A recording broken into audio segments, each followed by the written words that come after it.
Agradeço imensamente a contribuição do nosso Frei Inácio, dos seus estudos, e gostaria de destacar algo importante para nós que estamos fazendo este estudo. Observemos que dentro do próprio contexto do Novo Testamento, um evangelho apresenta uma imagem de Jesus. O outro evangelho apresenta outra imagem. Então, nós temos 4 imagens só nos evangelhos. O Frei acabou de nos mostrar que a carta aos Efésios apresenta uma outra imagem. E uma imagem, diria, de altíssimo nível. Quando o pensamento já está, como diz, nós começamos com um mestre rabino. Nós passamos ao Senhor ressuscitado. De repente, a carta já está falando que é o Senhor do céu e da terra, sobre o qual todas as coisas foram submetidas, e que Ele tem um senhorio por todo o universo. Nós chegamos num alto nível em que a comunidade coloca a presença de Cristo. Isso é lindo. E percebemos que a consciência da pessoa de Jesus vai crescendo, vai se desenvolvendo. A questão de o que é ser seguidor de Jesus. Claro, começamos como uma seita dentro do judaísmo. Ou seja, eram alguns que já acreditavam, não, ele é o Messias. Não vamos esperar outro. E este grupo de seguidores do novo Messias vai se separando, vai constituindo sua consciência de seguidores dele, vai abrindo seus novos espaços, seu jeito de seguir a Cristo, como disse a Lili, já não passa pela circuncisão, começa então toda uma teologia, um modo de falar sobre o batismo.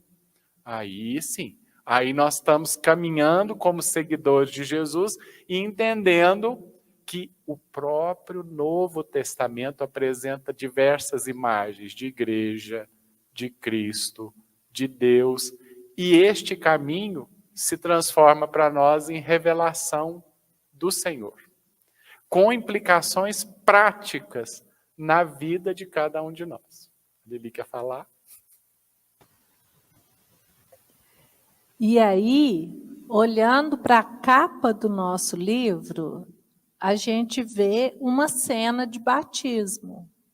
Seria o batismo de Paulo por Ananias. E aí já vem a ideia, a partir do batismo, vestir-se da nova humanidade. Aí agora, o batismo como transformador, o novo povo. E é interessante que a gente começa a entender, a nossa igreja, a gente começa a entender que Cristo, sim, é a cabeça. E nós somos os tijolinhos dessa igreja. Cada um de nós é um tijolinho, cada um de nós tem o seu papel, cada um de nós faz parte desta igreja, desse corpo que é a igreja. A igreja é um corpo, a cabeça é Cristo. Então, nós temos os braços, as pernas, todo o corpo, e cada um de nós com seus dons, com seu jeito, é parte desta igreja, faz parte construindo aí. E aí, por que que essa carta foi escolhida? Nós temos várias cartas, nós estudamos há 2 anos atrás cartas aos Gálatas. E por que agora foi a carta aos Efésios? Porque a nossa igreja, hoje, na atualidade, nós estamos num processo sinodal. A gente está participando, desde 2021, nós participamos de um questionário, veio para todas as paróquias, para todas as pastorais, a catequese, nós respondemos um questionário. Esse questionário juntou tudo na Diocese de Oliveira, a Diocese de Oliveira fez disso uma síntese, foi para a Diocese, fez um documento, esse documento foi para a América Latina, foi juntando todos os... E a igreja agora, em outubro, vai reunir os bispos para um sínodo. Sínodo, Frei Inácio, o que é sínodo? Ajuda a gente aí. O que é um sínodo? Sínodo, a palavra grega, rodós, né? Mesmo caminho. Sínodo seria uma instância que começou a que surgiu na igreja, sobretudo com Paulo VI, da reunião dos bispos para discutir um tema pastoral acerca da igreja, para eles, enquanto bispos e magistério da igreja, deliberarem o caminho pastoral da igreja.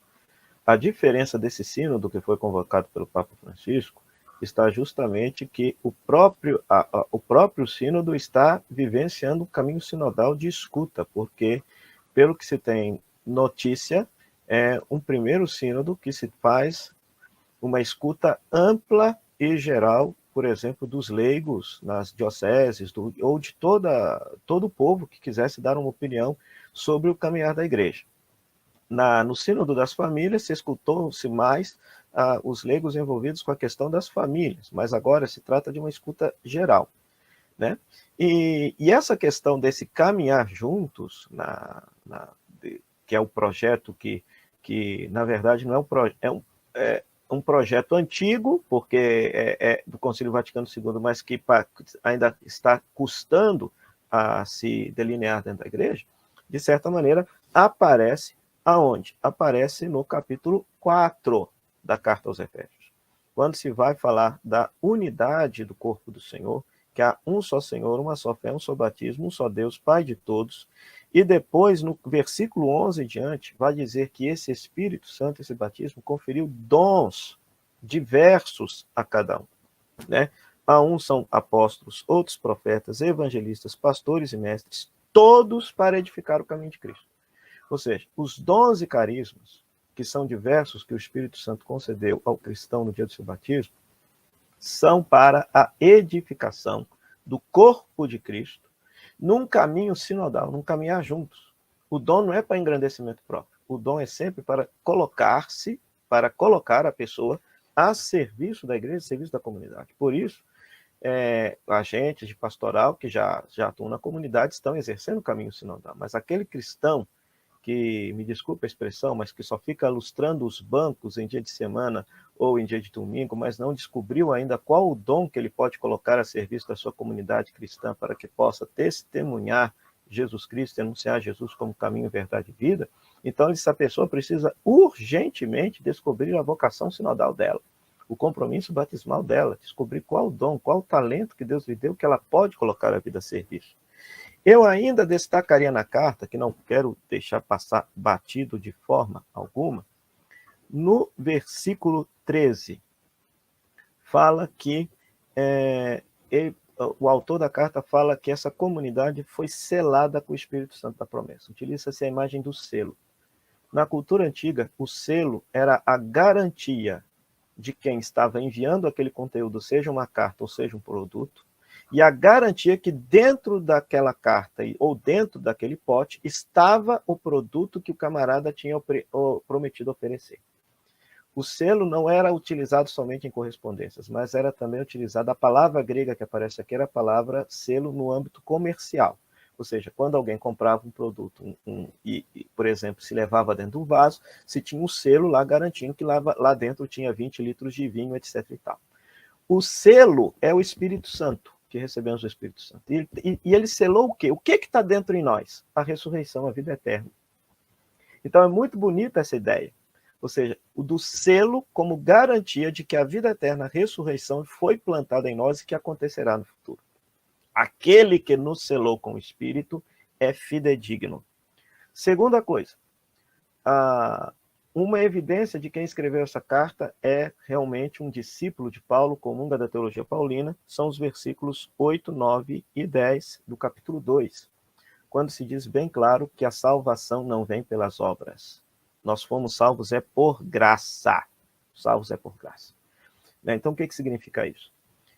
A salvação, o céu nos foi dado de forma gratuita pela vida, paixão, morte e ressurreição de Jesus. Se alguém um dia for para o céu, não é porque merece, é porque Cristo o levou para o céu por sua vida, morte e ressurreição. E aí entra a pergunta, onde que entram as boas obras? Não são as boas obras que nos salvam. As obras não têm valor de salvação, não têm valor soteriológico. Mas aquele que se reconhece salvo por Cristo, pratica as boas obras. As boas obras é consequência da salvação. Ou seja, você não pratica caridade, você não vai na missa, você não ajuda os pobres para ir para o céu. Porque o céu foi aberto para você de graça por Cristo, é que você faz isso. E olha, e ele ainda diz assim, nós fomos feitos para praticar as boas obras. Então, Deus não colocou ninguém nesse mundo para ser malvado ou praticar maldade. Deus nos colocou todo mundo para praticar as boas obras. Isso não é mais do que a nossa obrigação. Entendeu? Então, isso aqui é pensamento paulino genuíno. Genuíno. Outra ideia que também aparece aqui, que é muito importante. Capítulo 2, versículo 14. Cristo é nossa paz, ele derrumou o muro que nos separava. Esse versículozinho, inclusive, foi utilizado como tema de uma campanha da fraternidade anos atrás, né? Ou seja, para mostrar que em Cristo nós somos uma só família. Aqui no contexto, era a divisão entre judeus e pagãos. E hoje, com essas polarizações ideológicas, políticas, etc., que vão se acirrando no mundo, é necessário resgatar novamente a ideia de que Cristo é a nossa paz, que Cristo quer nos fazer uma só humanidade. Agora, ser uma só humanidade, ser uma só família, não significa sermos uniformes e pensarmos todos do mesmo jeito. É uma unidade na diferença. Unidade não é uniformidade. Uniformidade, né? Então, também valorizar este aspecto. Cristo, com sua morte e ressurreição, derrubou tudo que nos separava. Então, é uma contradição um cristão que fica promovendo divisão, cisão na comunidade, em casa, na família, e ainda utilizando a própria fé e a própria religião para provocar essas divisões num contexto eclesial e num contexto social. A questão aqui da sinodalidade eu já expliquei, já passei aqui por alto aqui no capítulo 4. No versículo 17, quando Paulo vai retomar essa ideia que a comunidade não deve se comportar como antigamente, então aqui também vale a pena a gente pensar um pouco. Tem de existir uma diferença entre quem é cristão batizado e quem não é. O autor aqui deixa bem claro, olha, vocês não podem se comportar do jeito que vocês se comportaram antes, porque vocês se vestiram de uma nova humanidade. E é muito interessante essa ideia do vestir, né? Do vestir.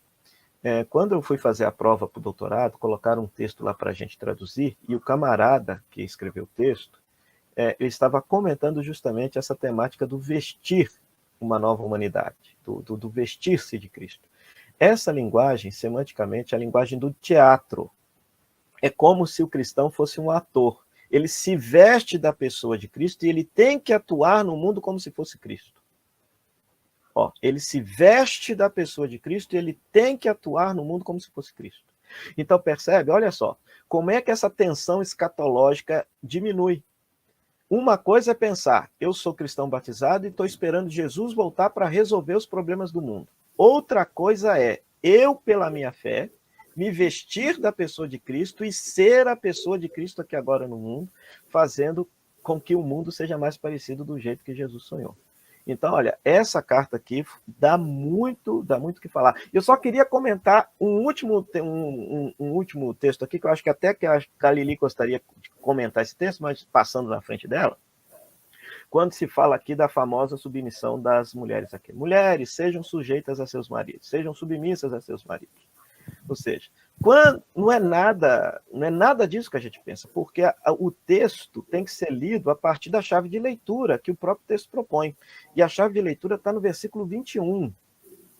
Sede submissos uns aos outros no temor de Cristo. Sede submissos. Então, todos têm de ser submissos.